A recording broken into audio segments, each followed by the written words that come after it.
right, welcome to another edition of the Sports Guys. Really glad you're here this evening and want to just welcome Jeff Reed. Thank you for joining us tonight, Jeff. Absolutely. Thanks for having me. Really great to have your time and your perspective tonight. And Rob, how you doing? Hey, doing great. All right, Jeff, well, let's take a look at this topic we got for tonight. I'm going to pull it up now. All right, so topic for tonight is our episode 19, NFL roster construction in the salary cap era. This is a theory, Jeff, that Rob and I have been having for a long time. This podcast, by the way, started out of a 5 years of series of conversations, Rob driving to work, me driving to work.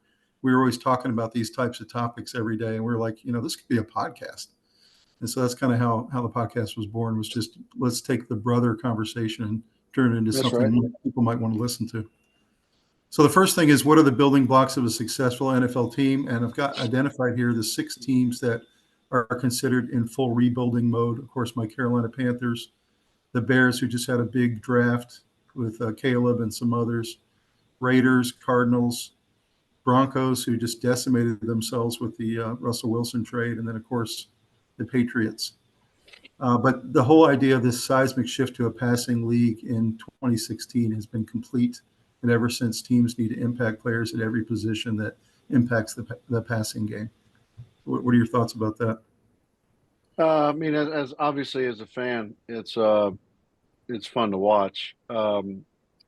Most of my years in the NFL were on Pittsburgh, and we ran the ball, 30 plus times a game, and sometimes the games were very ugly, but we controlled 90% of the games I played in through the running game. And then because the running game was so good, our passing game was wide open. Now, if you can't pass the ball, you're going to lose by about 30. So I don't know why it's so crazy, but these quarterbacks now are so mobile. There's nobody sitting in the pocket very often. If you don't have a mobile, I don't know how that just randomly changed through the years. But I guess it's just the different athleticisms of different positions. I mean, your offensive linemen can now, run, 4 or 5 40s down the field. They're not just going to create an awesome pocket for you. You hope they do at times, but just a different game. The running backs are, until Christian McCaffrey kind of broke that mold this offseason, the running backs are underappreciated. I mean, what they do can break a game wide open. But they just, it's like, who needs a running back? It's kind of like who needs a kicker. Obviously not the same capacity, but that's how it just seems. Do you think if a team tried to go back to that model that you guys used to have, they could be successful in today's NFL, or they just couldn't keep up scoring-wise? Well, the thing about it is, if you have – the one thing I really respect about Brady, besides his talent, of course, is he always took pay cuts to keep his offensive linemen intact. And that's – of course he's damn good. Of course. I mean, you wouldn't play that long and win that many Super Bowls if you sucked. But – if he didn't have those guys protecting him, he would have been half that good.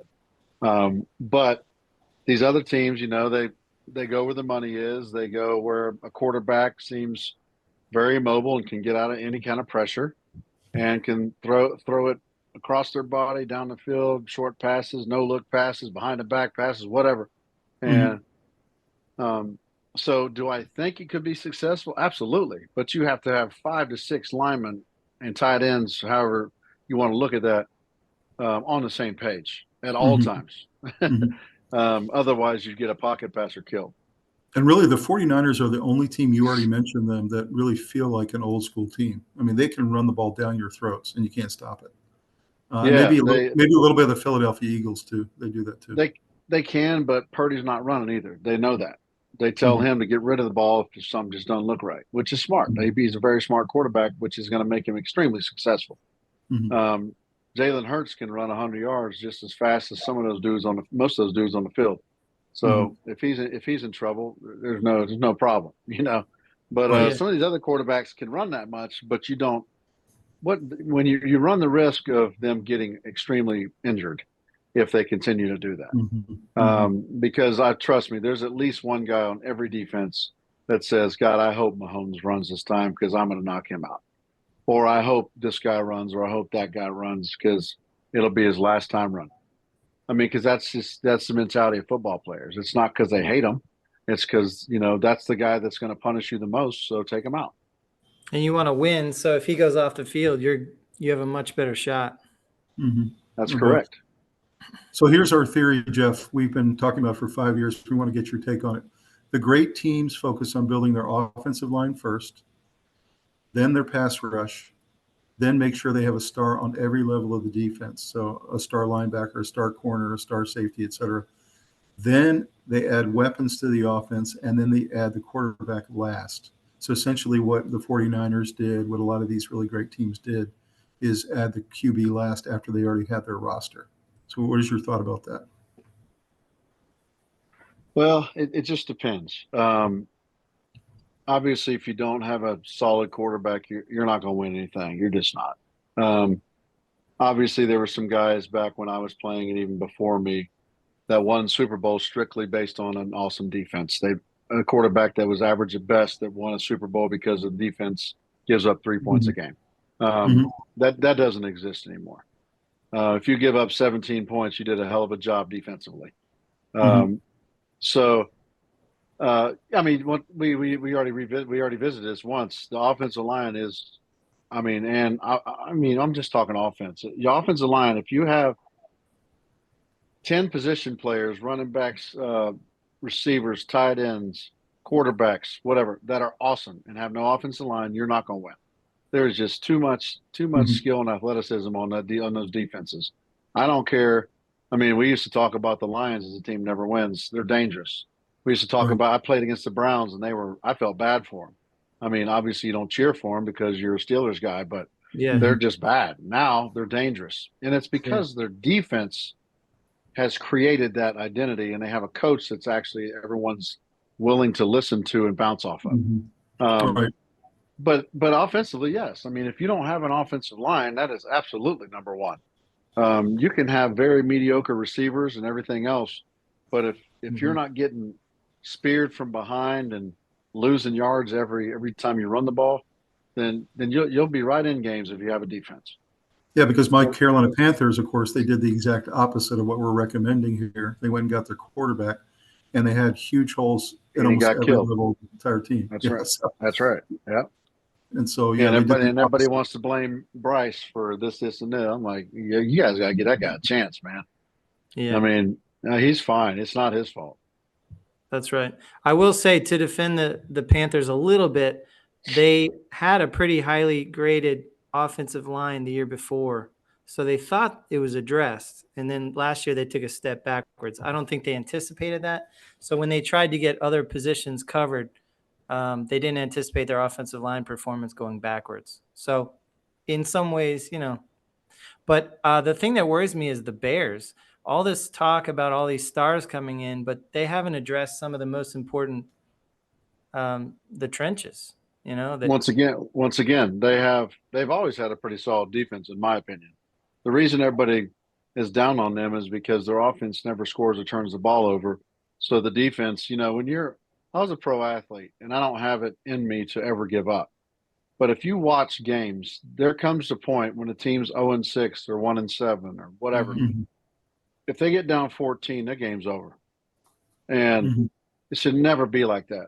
And then you got teams that are, 10-1, that if they're up 14, they start going into prevent defense, which you should never do that. Then you end up losing or squeaking by. I don't understand some of these philosophies, but when you're looking at the Bears this year, absolutely. I mean, look at all the people they already had and added as weapons, but their offensive line, where are those weapons? And obviously I don't know a ton about every single position, but I do watch the game enough to understand that it goes back to, I mean, Caleb is super athletic. Caleb is going to be a younger Mahomes. There's no doubt about it. However, if you can't protect him and he's on his back all the time, his game is going to change. Yeah, it's going to create bad habits, and he's going to be hearing footsteps, and it's not fair to him. That's right. So the premium spots are considered quarterback, left tackle, pass rusher, middle linebacker, and cornerback. Those are kind of the top five if you're going to do a draft that you want to make sure you're solid. Then you can add your wide receiver one, your elite tight end, which you also have to be a Super Bowl team. Anything else? No, and that's absolutely right. I mean, what you just said and what that's considered is fair. However, all these GMs are different. I mean, some of them have egos. Some of them are just in a GM role because they're best friends, the head coach. Um, when you're talking about connections versus knowledge, that's a whole new ballgame. And Mhm. if you look, I mean, Kevin Colbert was pretty damn good in Pittsburgh when I was there. Kevin's a good friend of mine, and Omar Khan learned from him. So everybody's giving Omar all this credit. Well, honestly, it is a lot credited to him for his couple drafts that he's done and free agent Mhm. signings. There's no doubt about that. But it's knowledge. It's not just because he's a friend of a friend of a friend. And Mhm. that's where some of these teams get into a hole because I've played for guys, special teams coaches that are awesome people, but they are clueless about special teams. But their best Mhm. friend's the head coach, or their Mhm. best friend is the best friend of the owner's son or brother, or Mhm. whatever. And so what you said is exactly right. However, as a special teams guy, I will say I'm not talking about a first round pick, obviously, because that's just ignorant for me to say. But my true belief is special teams is a third of the game, no matter what Yeah, any other coach tells me. I And it's completely not agree. and it's not because I did it. It's because if you watch football, special teams, if you lose special teams, there's a good chance you lose the game unless you That's right. totally dominate on the other two aspects of the game. Did And did that Mike almost never Tomlin happens. did Mike Tomlin appreciate special teams, and does he still? Yeah. Yeah. Cowher was a huge stickler on special teams because that's what he Okay. did Okay. Mhm. as a player. He was a linebacker, but Yeah. most of his TV time and his air time and his playing time were special teams. Okay. But Tomlin did very well with special teams. He did. He doesn't take anything lightly with that. I'm not going to sit here and say he thinks it's more important than defense, or I'm not going to put Right. words in his mouth and say it's 20% of the game because he truly believes it's 33% of the game. Mhm. Um, Mhm. but what I was going to say is when you get to a fifth to seventh round pick, even though there might be a stud receiver that you wonder why hasn't been picked yet, you might want to think about a dude that returned 5 or 6 kicks for a touchdown in college. You might want to think about a dude that on Mhm. special teams he had 40 tackles last season, Mhm. because those are game changers. Yeah. And Mhm. I could name some people that you two probably have no idea who they are, or maybe you do. And they were impact players for us, and we depended heavily on them on uh, kicking and punting returns and coverage. And Mhm. so it's a whole new ball game when you actually consider all three aspects. Obviously, you're not going to pass up um, a huge quarterback for a special teams baller in a first round. That's just stupid. But Right. when you look down the road, instead of, I mean, I saw two or three second round picks come in that we had great guys, hell of players at Florida State and other places, and then they were just worthless on the field in the NFL. They just didn't care, or they just wanted the Mhm. money so they could quit, Mhm. and they never played again. And that doesn't happen all the time, but a lot of times when you're just looking at combine results, and you're looking at this and you're looking at that strictly out of because he played for Georgia or Florida State Mhm. or Alabama. I mean, Mhm. it's not the same. It is the same game, but it's a different kind of game at this level. What is Mhm. your theory about why Cowher and Tomlin and the Steelers never seem to have a losing season? I mean, it's been like, I don't know how, 2 decades since they had a losing season. What is it about the Steelers and their ability to always at least be 9-7 Uh, or was I competitive? mean, obviously you have to play the games, you have to coach the games, so I can't not give them credit. But I mean, I hated the Steelers growing up. I mean, when you're a Kansas City Chiefs fan, you don't like the Steelers. Of course. When Yeah. you're anything besides a Pittsburgh fan, you don't like the Steelers because Mhm. they're always good. They're Mhm. always. It's like everybody hates the Patriots. It's not because of Tom Brady wasn't talented and Belichick Mhm. wasn't a good coach. It's because you hated them because they won and Right. they're successful. Yep. Now everybody hates the Chiefs, which I think is funny because I like the Chiefs and I always have. But now they're the team to beat, so everybody hates the Chiefs. Mhm. So and it's just because of success. So I think those guys, Tomlin and Cowher, and down the line have had success because when you get drafted or signed, not even drafted, as a free agent to the Pittsburgh Steelers, there is a Mhm. culture. You are Mhm. expected to win every game, no matter what happens during that game. And Mhm. until those 60 minutes are done or overtime, however long it may go, that you're expected to win. And if you don't win, you're expected not to be there very long. And Jeff, it's just an ingrained culture there. That's great. That Super Bowl you guys won against the Cardinals, I think it was maybe one of the best Super Bowls I've ever seen. Yeah, and, me too. And one of Rob's favorite plays, tell him what your favorite play is with Harrison. Just Harrison taking it back. Yeah, absolutely. I mean, that was wild. I mean, he was one of the wildest football plays I've ever seen. He wasn't even doing the right thing on defense. He just took a chance, and Kurt threw it right to him. That wasn't where he was supposed to be. That's why Kurt made the throw. And to me, and then, I mean, obviously the dude's a freakish athlete.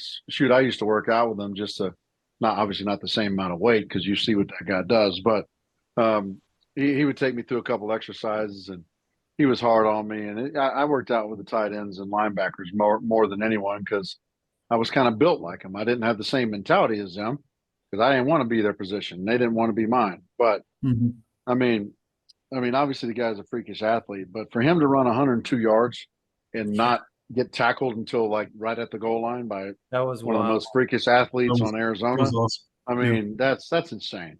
Yeah. It was. That was 53 amazing football play. So 53-man roster, what is the mix of players that works? Some teams build through youth and do all young players from the draft, similar to kind of how the Packers have been doing the last couple of years and the Texans. Others collect veteran players, and then others have a mixed group. What was the formula that you saw to build the best 53-man roster? And really, 46 players can dress on game day. So we had, out of your 53, you have about 35 you already know, regardless of training camp, those are your guys. Maybe 40. Those last 13, you go off playmaking, not only in games, of course, but what they've been doing all the practice. Because I don't even know. It's so different now where can't wear pads but so many times and this and that. We went to camp for 30 days when I was in Latrobe. And, I mean, everybody was drained. I was drained. I know those guys were because they were hitting a lot more than me. Luckily for us, it wasn't as hot as other places. But, back then it was 45 people dressed. I think now they have like an emergency quarterback kind of situation with 46. But it just depends, I mean, you always got a guy dressed. Like we always had 2 or 3 dudes that could go in at their position if somebody got hurt, but they were dressing for special teams. Okay. Then you always had enough linebackers for sure. You always had an extra lineman on each side. Because you can't dress too many because you only have 8. I mean, I don't even know what practice squads are anymore, but they don't even dress at all. 53-man roster, which is considered your team for the year. And then 46 dress. So you only got 7 dudes that can't dress. So you have to have guys that can do multiple things. And a lot of those guys are starters on special teams that if, all things got bad and there were 2 or 3 injuries in a huge position, then they could step in. Some could play linebacker and running back. It's a matter of the talent you have on your team as to who's going to dress. And you probably have some linebackers who can play safety or vice versa, right? That's right. Yeah. And I noticed on this Panthers roster, there's 9 offensive linemen that dressed every Sunday. And that means they had 4 subs. So I guess if you had a real mash unit on a Sunday and lost a couple guys, you were going to be really thin on the offensive line, right? I don't know the numbers correctly, so I don't want to misspeak, but I'm guessing they had 9 offensive linemen because they didn't trust any of them. And at any point after a couple series, they could pull somebody out. That would be my guess. That wasn't because of injury purposes. I would look at that more of we're trying to figure out who our core 5 are going to be. And I think that's that particular team.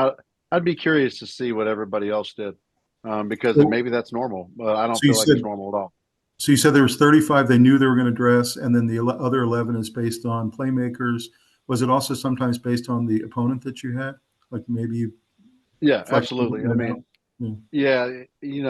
absolutely. I mean, but really, I mean, you're not going to dress a dude that you don't expect to play. Jeff, so that's the one thing for sure.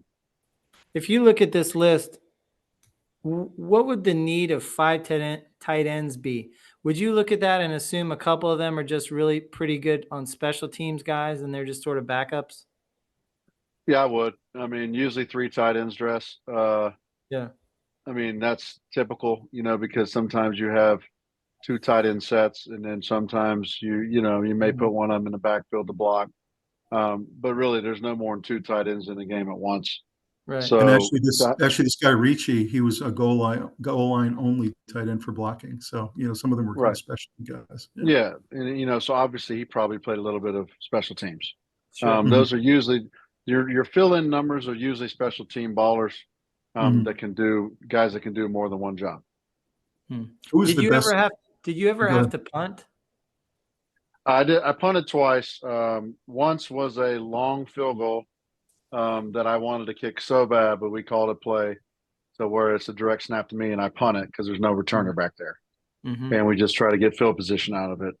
And once a punter got hurt, so if I sit there and take my time, I can punt. Very inconsistent because it's not my forte, and I don't practice it enough. But I did practice it every week just in case of an injury. Sure. Right. I mean, if I turn the ball over, it's going 65 yards. But then there's also some that I'll try to kill. I'll cross over my body and hit him 32 yards. So I did, and both punts went well. But when it was because the punter was hurt, I just wanted to catch it and not get it blocked. I didn't care about anything else. Right. So that wasn't the prettiest punt. The other one, because they thought I was kicking a field goal, was actually a spiral. And of course, because our linemen were calling out our play, they did throw a returner in there last second. He did return it about 30 yards. Oh, geez. That's too bad. So they totally ruined what could have been a really cool punt for me. And Jeff, I noticed sideline and everything. I noticed that you punted at Chapel Hill as well, didn't you? You punted and did field goals. Is that right? It was the same situation. I was the backup. I didn't actually kick a field goal in a game to my 4th season there. I mean, I was a walk-on, and their scholarship guys played, whether they were better than me or not. And then once it got to my 4th year, another walk-on started over me, and he didn't do so well the first week. So I got the call. I got the nod for the Wake Forest game and went 4 for 4. So that was nice. Then I earned a scholarship after about 2 more games into that. So that was nice. So the rest is history. Yeah. I guess. I saw one of your first games. I think it was your first game. Did you go 6 for 6? That was my second game. It was my first road game. It was at Jacksonville. Yeah. Yeah, Jacksonville. And I had That's crazy. I'd been there all of a week. The first week I went 3 for 4 against the Bengals in a pigsty, Heinz Field, and the crowd was chanting my name, and it was crazy, man. I didn't know how to act. I mean, it's not like kicking in Chapel Hill, that's for sure. And then we went to Jacksonville, and I had my best tryout out of all the tryouts was Jacksonville. And I went like 10 for 10, 60-yard field goal. All my kickoffs were about 80 yards. I knew I was going to get the job, and they kept Richie Cunningham. And just because he was a veteran. So we were all in there showering, changing our clothes, getting ready to go back to the airport to go back home. And Tom Coughlin was in there, and he wasn't the nicest person I've ever met. And I asked him, I said, "Coach, can I talk to you for a minute?" And of course he says, "What's your name?" As if he didn't know.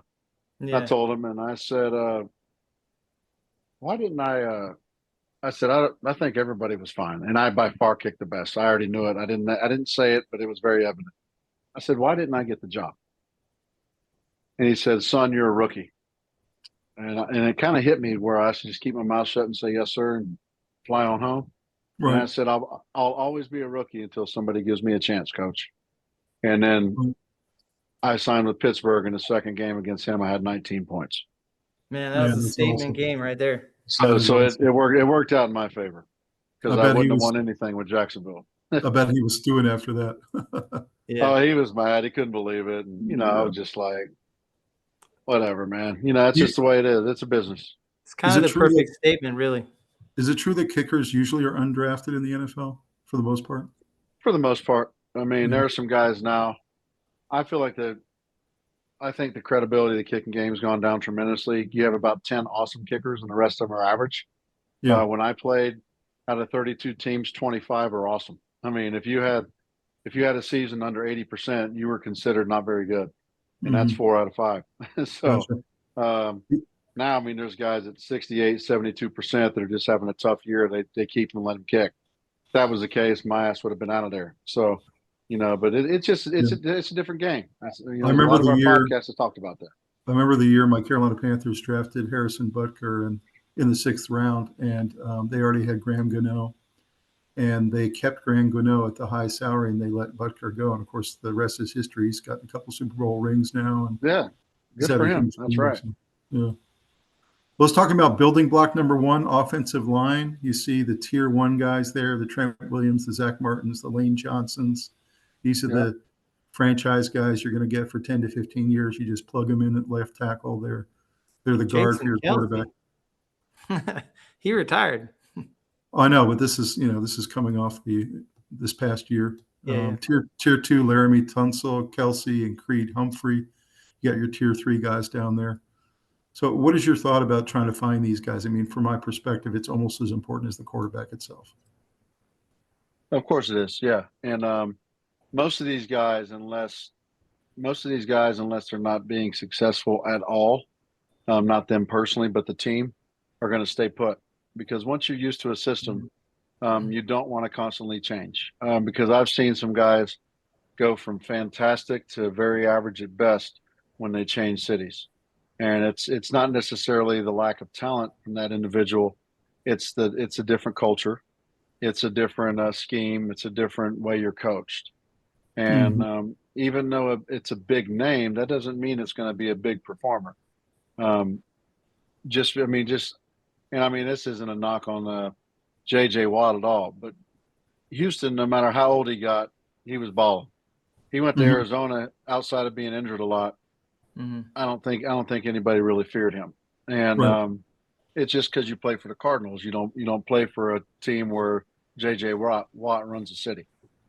So I think that's we're not talking about that, I know, but in general, I mean, when you change cultures for a huge paycheck, then, I mean, if I was, even if you're awesome in Cleveland and you get a chance to go to Kansas City to play with Patrick Mahomes and Andy Reid, I mean, that can knock your performance down, because things are different. No, that's true.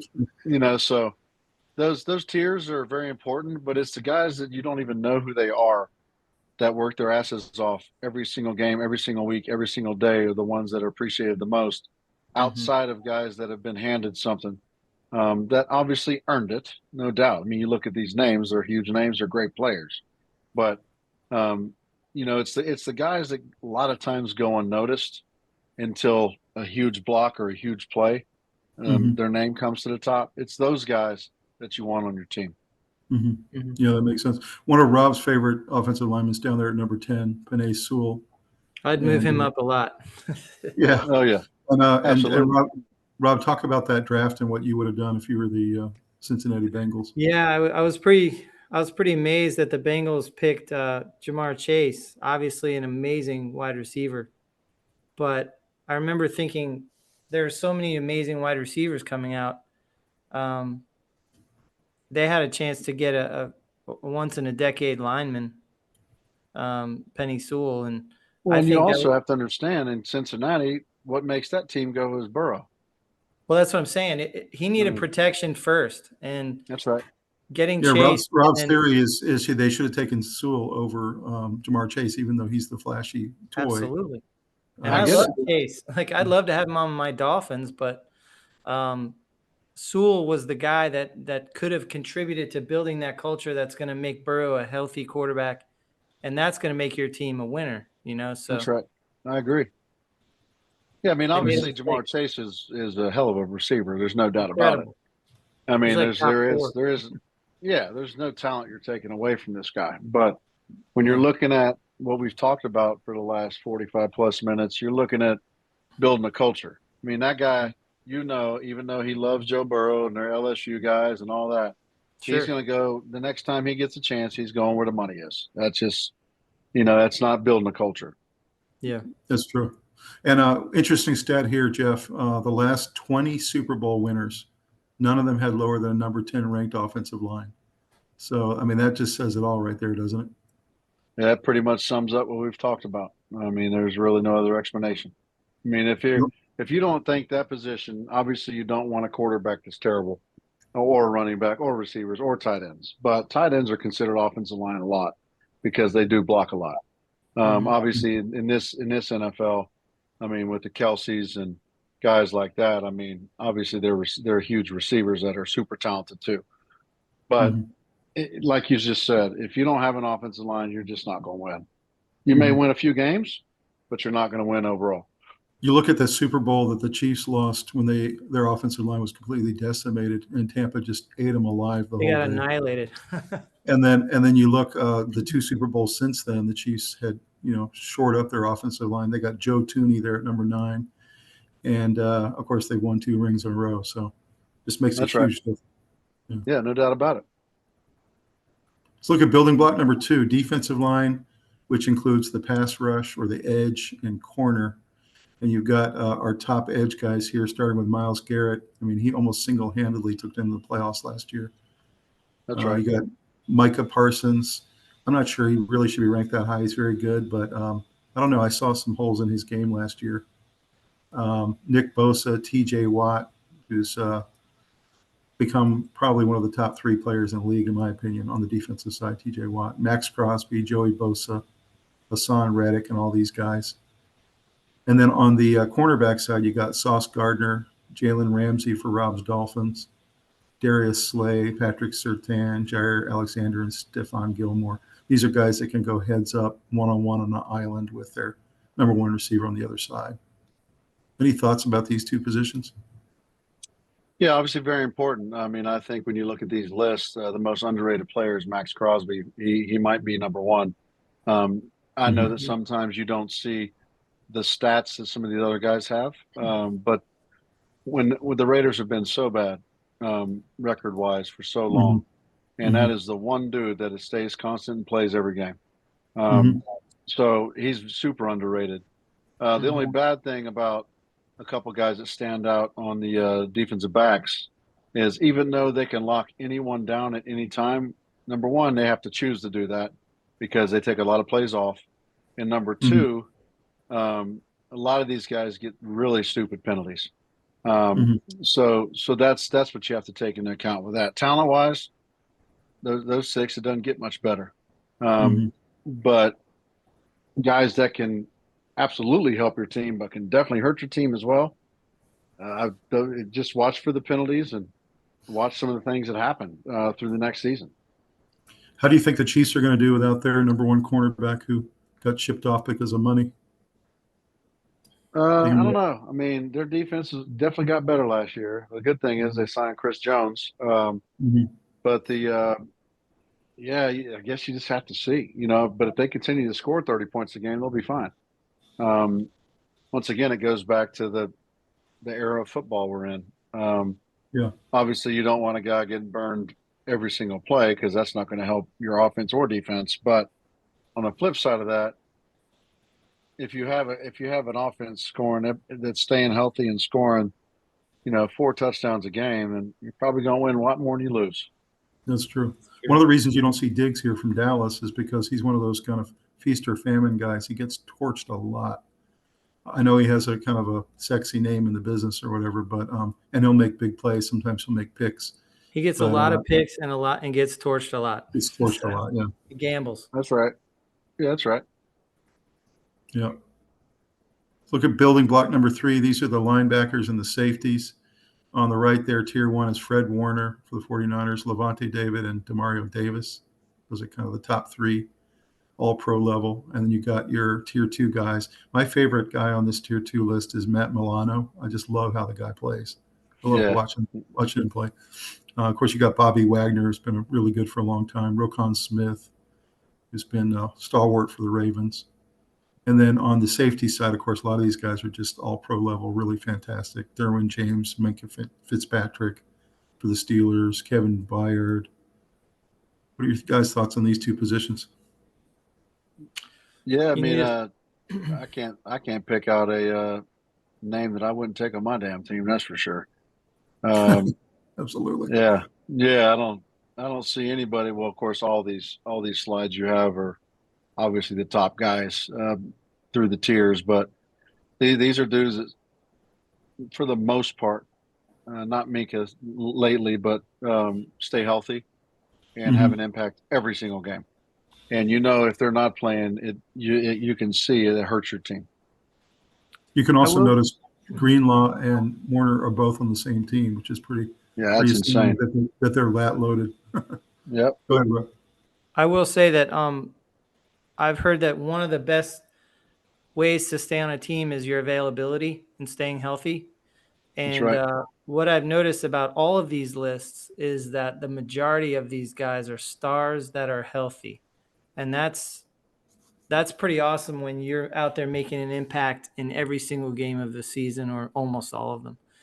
You're not always in the training room. So I don't think that's an accident that their availability is very high for the most part. Like you said, maybe Minka Fitzpatrick. I don't think he's been injury prone his whole career, but I can't even think if he has. But generally, most of these lists are pretty healthy people that find a way to make big impact plays and also stay on the field. I agree. You can see That's the here. biggest thing. You can list these people all day, but as soon as one or two of them go down, you know the impact that has on your team. It's not like all of a sudden you're playing the exact same, everything's going just as smoothly. It's not. Everything changes. It's true. One thing I'd mention here that might be different from your day, Jeff, and I know that was only 12 years ago, but teams now looking for players that can play both run and pass. That's a real key for a lot of coaches. And a lot of these guys can drop back into coverage and play just as well as they can in the run game. And obviously the pass being almost more important because the play mix now is 62% pass in the 2023 season. So you can see heavily weighted pass. Yeah. So what are your thoughts about kind of the guys who can be two-way players on the defensive side? Well, the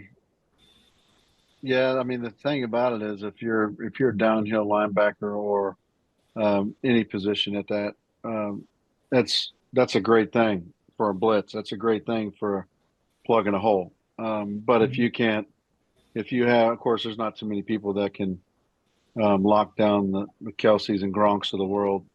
Obviously, Gronk's not playing anymore, but those guys are freaks of nature. But if you can take guys like that out of a game, regardless of how good you are downhill as a player, that's actually more beneficial because you're taking a whole aspect that a lot of people double and triple team, which leaves other people wide open away. I really like watching Fred Warner play, and he really struggled against Kelce in the Super Bowl. And that just speaks to the level that Kelsey's still playing at, even though he was a little banged up last year. And but man, when they do those little crossing routes against, they get him open. You can't cover him. He was leaving Warner in the dust. It was wild. Yeah. Who was the most impressive player you ever saw play, Jeff, either on the Steelers or elsewhere? Like a guy just popped off the page while you were standing on the sideline. Well, it's probably everybody's answer if they're just an NFL fan. There were two guys that stood out to me. Well, there's a lot of dudes that stood out. I shouldn't say that because I played on some great teams and against some great players. But watching Troy Polamalu prepare and watching playing against Ed Reed, those two dudes, very similar games. But Troy knew our playbook inside and out. And our defensive playbook with Coach LeBeau I saw how thick it was. That's insane. I'm a smart dude, but I was like, I'd hate to have to learn that. But he knew it inside and out. But he also knew that the other safety, he told them, I'm going on this play, so get my back. And he's not supposed to blitz or whatever it may be. That's just instinctively, that's how good that guy was. He was a field thing. Yeah, like he just went off of how he felt. He was unbelievable. Unbelievable. And and so that's, if I have to go strictly off of what I saw every single day for many years, I'd have to say him. There's a lot of people that made some circus catches and linemen that totally pancaked a ton of people and this and that, special teamers that I played with that were incredible. but I didn't see anyone just. I mean, he practiced on our field, whether it's raining or perfectly sunny, on our practice field in shoes that are flats, no cleats, because he wanted to speed up he wanted when he reacted in game day to be quicker. And dude didn't lift weights. He ate right. He just did the little things right, and he was one of the nicest guys I've ever been around, most humble guys I've ever been around, and obviously his game was unbelievable. Was he kind of like a coach on the field because he knew it so well? He was. I mean, he would just like I said, he knew the playbook in and out, but sometimes you'd never know that from the way he played. And I think you said Ed Reed. I heard one time Belichick and Brady breaking down Ed Reed tapes, and they said they've never seen a safety like that. He was doing incredible reads that no safety could do, they were saying. And they like to point out this one play where Peyton Manning, I guess, faked to the middle and flared out to the post. And Ed Reed faked inside and doubled back and intercepted and stuff. Belichick said it was the greatest play he's ever seen a safety make in football. Yeah, he was a freak of nature and another super cool guy. Unfortunately, he played for the Ravens and not us. Yeah. But that dude was amazing. Yeah. You know, Peyton Manning said they built their entire offensive game plan around where Ed Reed was. He said literally every play was where was he and trying to go away from where he was. Absolutely smart man. All right, let's talk about building block number 4, wide receiver 1 and tight end. You got your tight ends on the top right up there. Of course, it's Kelsey, Andrews, and Kittle, kind of the top 3 with the production they've all 3 been giving their teams the last couple of years. What's been interesting is 8 out of the last 9 Super Bowls have featured a elite Hall of Fame tight end. So it seems like that's really become a huge key and ingredient to a winning team. Yeah, and it's tough to find. I mean, I've been saying Kelsey a lot because I like the Chiefs, and everybody knows about Kelsey regardless of Taylor Swift. But I have left out Andrews and Kittle. Those guys are unbelievable. And you look at that, you look down the list. I mean, there's not another person on there that I wouldn't take on my team once again. And shoot, Taysom Hill's a damn quarterback too. So that's pretty insane, especially at this level. I thought that was interesting they put him on there, but they consider him now in the tight end category because he catches so many balls. So it's interesting. That makes sense. And he's a big boy too. But all these guys are great. Do you play fantasy football?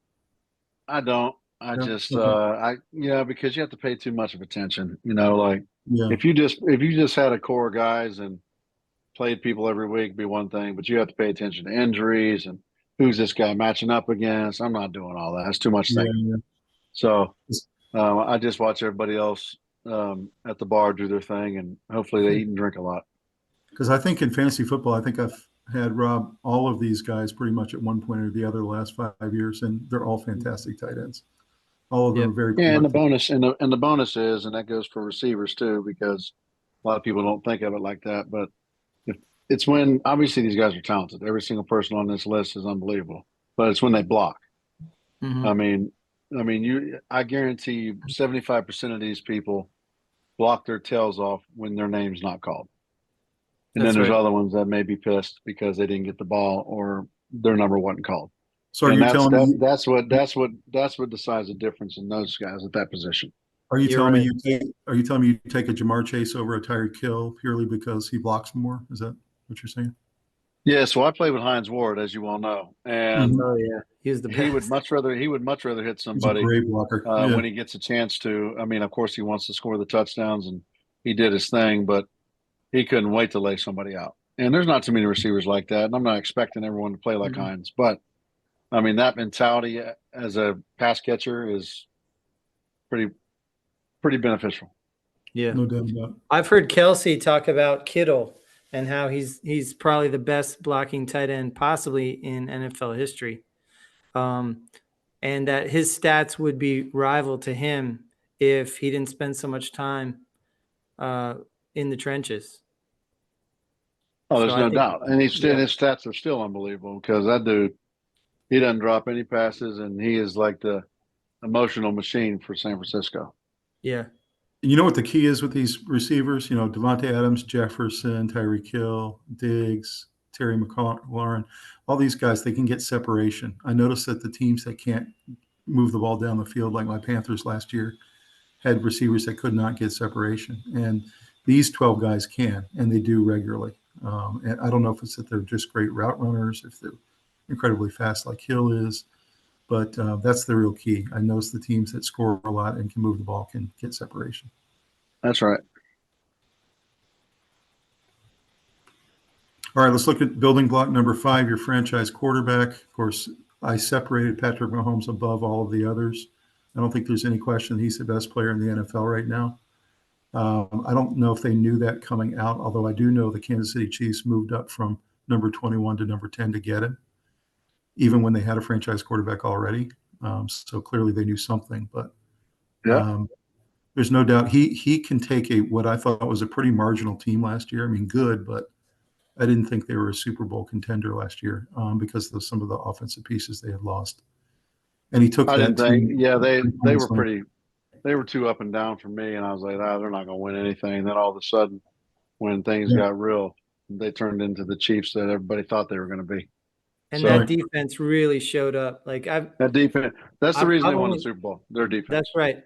Yeah. That secondary. I've only seen a handful of times where a secondary really should have gotten the MVP for the whole game, because those secondary guys were just locking down those Niners wide receivers. It was unreal. No doubt about it.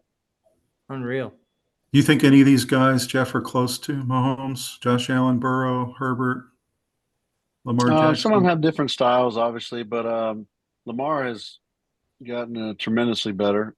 Josh Allen's, I think he's awesome. I mean, everyone's hard on him because he hasn't won a Super Bowl yet, because they say he can't beat Cincinnati, he can't beat the Chiefs, whatever. You can't beat them by yourself, that's for sure. But the closest one to him on that list is going to be, I think, Josh Allen.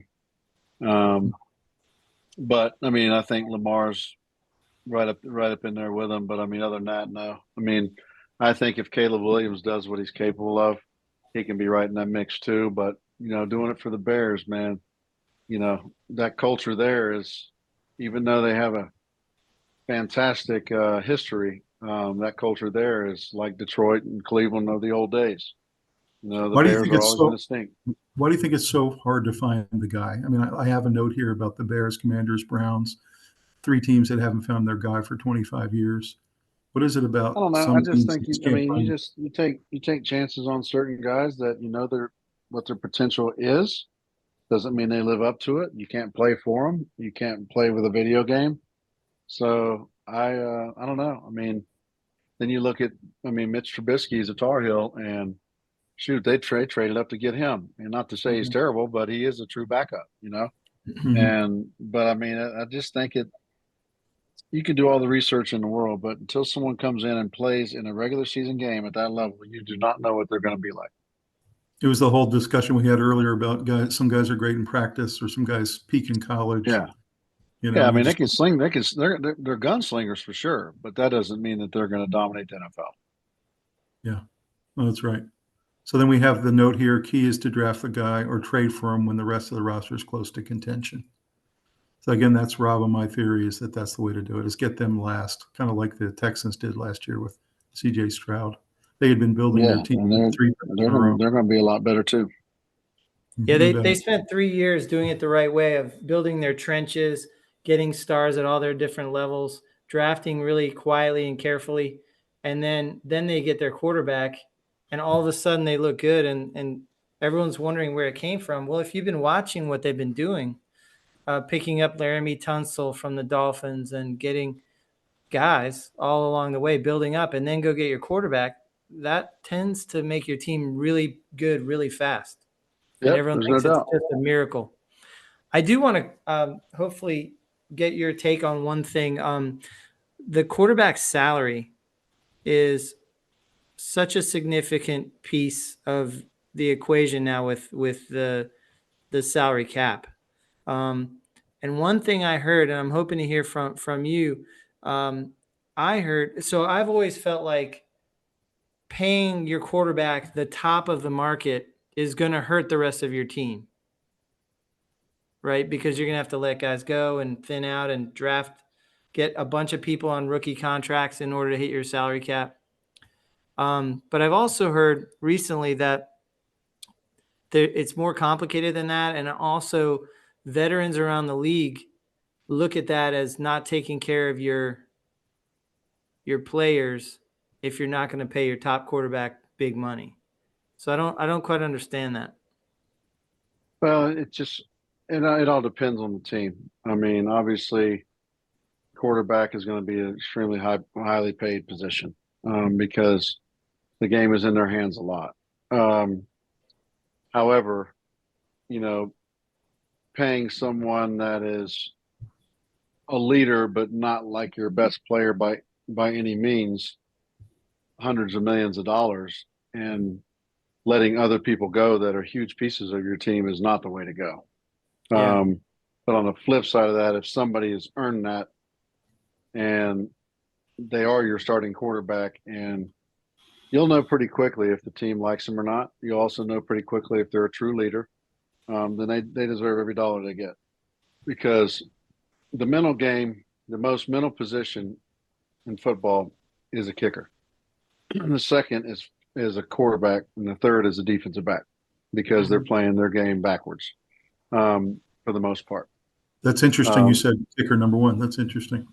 Yeah, because I think at that level, as far as a kicker, I mean, you know how to kick. Yeah. You've kicked in a lot of different conditions. So if your mentality's strong, you'll be successful. You may miss some kicks, that's life, but you'll be successful. Quarterbacks, well, the thing about kicking is the reason it's so tough mentally is because you may get one kick the entire game, and if you don't make it, you absolutely suck and you got a paycheck. Or you may get 7 kicks and then you make 6, but that one that you missed hurt your team. Or you may get 3 kicks or 2 kicks and you make them both or the only one that you get, and you pull your team to victory. So that's a lot of mental wear and tear. I don't care what anyone says. That's true. And you're very limited in opportunity. Quarterbacks can throw 3 picks, 5 touchdowns, your team wins. It's all good. Yep. They'll say he shouldn't have done that, should have thrown that pass. What was you looking at? That was terrible. But then he had 5 touchdowns and you won by 10, so you're fine. And defensive backs, it could be first of all, those guys every guy on that field is talented, but to do at that speed of that game, at this game we're talking about, backwards is just unheard of. Because most of their games are backwards. But don't you think there's 2 paths to the Super Bowl with quarterbacks? Number one is you have the guy on the hometown discount, like Patrick Mahomes is right now, and like Tom Brady was. Tom Brady was for all of those years. He could have made twice what he made all those years with the Patriots. Mahomes right now is the 9th rated quarterback from a salary perspective, number 9. And, right. And he's going to get his. He is. At the same time, he's not acting like an ass and not showing up at OT days and everything. Yeah, he's not demanding to be the highest because he wants to pay his offensive linemen, he wants to pay his receivers, he wants to pay his and he also wants to win. He wants to win. And he wants to win. Yeah. So and there's one thing that separates a lot of guys, and I'm not saying it's a totally different league from 12 plus years ago, but I can tell you that 99% of the players I played with were sick to their stomachs when we lost. Right. And some of them just want to, get their paycheck and get their stats. But the league we watch now, I don't think some of these guys care if they win or lose or not. They want to be the first to celebrate in the end zone. They want to coordinate a dance in the end zone. They want to get their 100 yards receiving or their 300 passing. And if you win or lose, who cares? I did my job.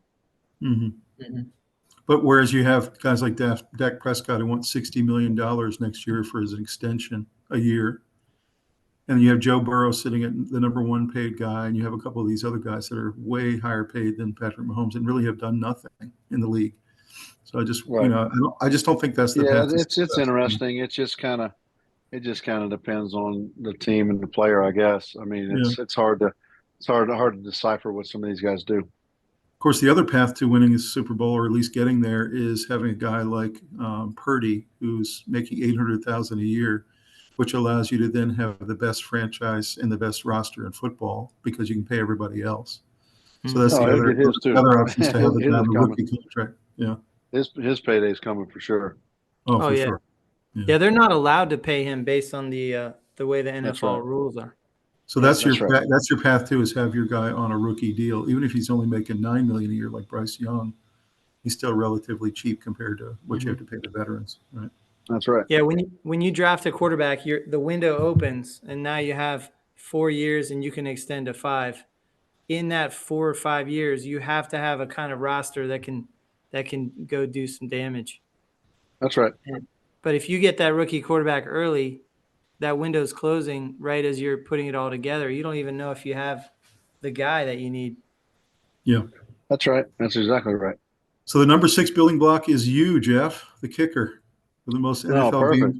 With most NFL games decided by 3 points or less, a premier kicker is a key to a championship run. Kicker can win a good team several games and make them great.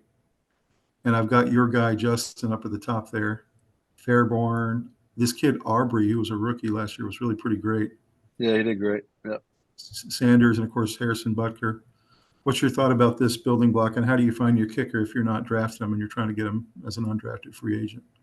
Well, I will say there's 32 kickers in the world that play at this level, and there are numerous guys that are capable, depending on their mentality.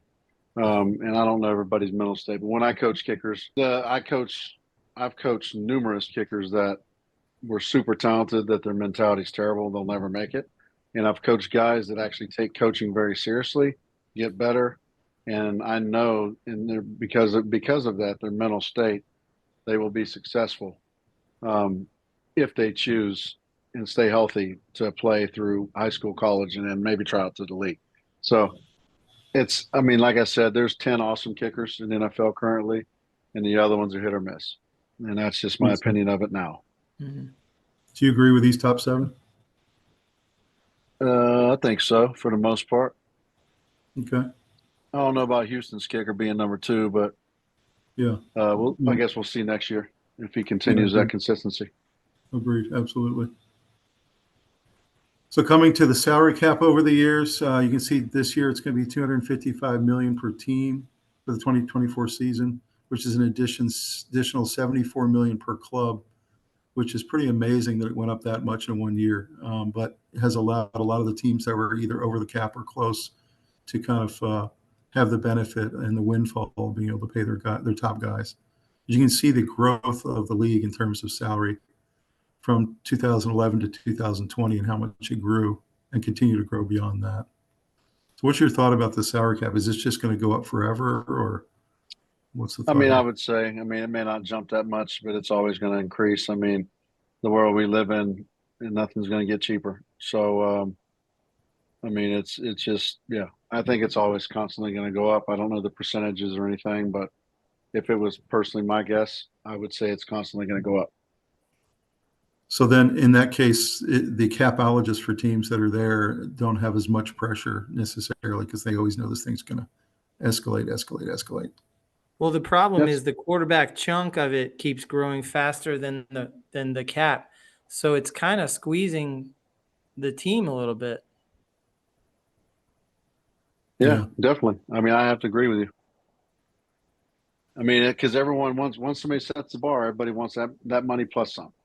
And that's right. You don't want any unhappy best players out there, but at the same time, you got to be realistic about your future.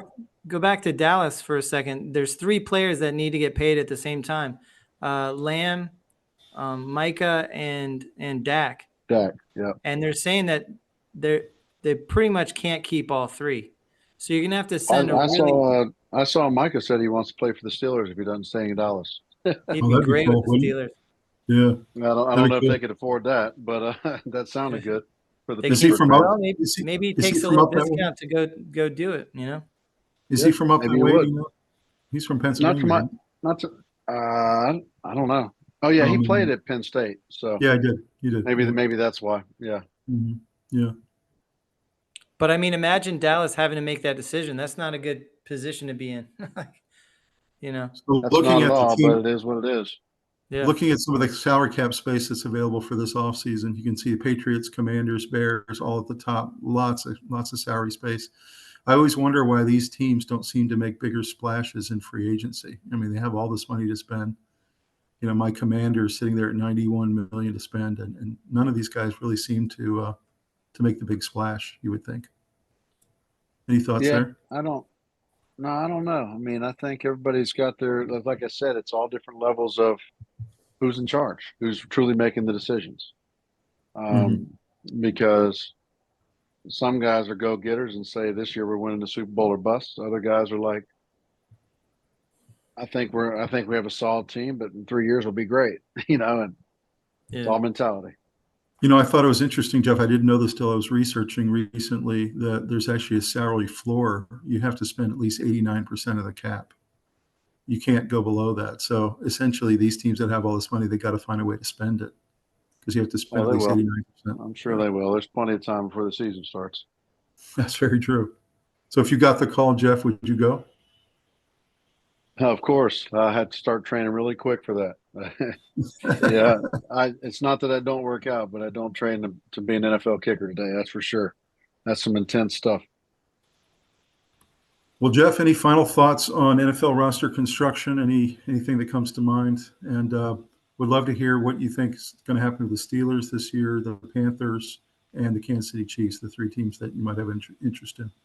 No, I think we covered. I mean, shoot, that's more in depth than I've ever done on any podcast or radio show locally. So, or in Pittsburgh. So I think that was pretty well covered by you guys. I just throw in some input here and there, but as far as the Steelers coming up this season, everyone's super excited. I mean, I own a Steelers bar, so I've seen people come in there now that want the Steelers to be on tonight. And it's really because of changes at the quarterback position and the way they ended the season. And I mean, obviously, there's other players involved, and there's way more to it. But Steelers fans don't like to lose, so when they see something to cheer for, they jump on it, and they're pumped up until the team gives them a reason not to be. You think they mishandled Kenny Pickett at all, or? No, I don't think so. I didn't think he'd be your franchise quarterback anyway, but I got it. I mean, he was a local guy, played at Pitt. Everybody chanted his name. Everybody loved him.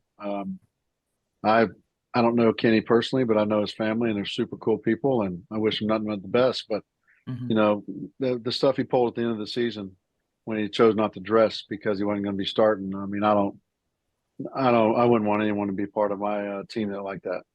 Mm-mm. And then as far as the Panthers, shoot, they're not going to be worse. So I think they have a whole new outlook from their new coach. There are a couple coaches here that coached me in Pittsburgh that were different positions in Pittsburgh that I didn't even know they were coaching here until I just found out. So that's that's promising, but I guess we'll just find out. I mean, I don't know what to expect from them. And can Kansas City three-peat, you think? That's tough. Talent-wise, yes. I mean, even if everyone stayed completely healthy and played every minute of every game, it would be extremely tough. It's tough. It's tough to get to the Super Bowl. I've gotten there twice and won twice, and that's unheard of. But to win it like Tom won it, to win it like Mahomes is winning it, that is not an easy feat. Man, congratulations for both wins, and congratulations for a great career. And you've been a lot of fun to watch. How often do you wear your rings? I do it at charity events. I'll wear it probably the first game at the bar for the Steelers fans. Playoff run or the actual Super Bowl when we're showing that, I'll wear them. But I don't do it too often. I don't do it too often. You never know in this world how quickly those can disappear, even though they're insured. Yeah, ask Robert Kraft. Yeah, no doubt. Yeah, his got stolen by Vladimir Putin. Perfect. Are there any better fans than the Steeler fans? I mean, Steeler Nation is just. I couldn't name them. I mean, I'm biased because I played there for 9 seasons, but I don't know. The way they travel, every game seems like a home game. They're tough on you at home. They're tough on you all the time. You expect perfection, which is fine because I'm tough on myself, and most guys are tough on themselves. But man, they love their Steelers, and those some of them have not a dollar to their name, but they'll find a way to get a Steelers ticket and go to a game. That's crazy. Hmm. Well, Jeffrey, I want to thank you so much for joining us tonight. It was really a privilege and an honor, and we really appreciate the time. And you are invited to be a guest anytime you want to be on our podcast. We would love it. Well, I appreciate you guys, man, and I wish you guys the best of luck in life and everything you're doing with this podcast, man. It's a pretty cool deal. And we're excited to come into Carolina Steel and come watch some games. Yeah, come check it out, man. I'll see you soon. All right. All right. Have a great night. You too. Thank you. Jeff.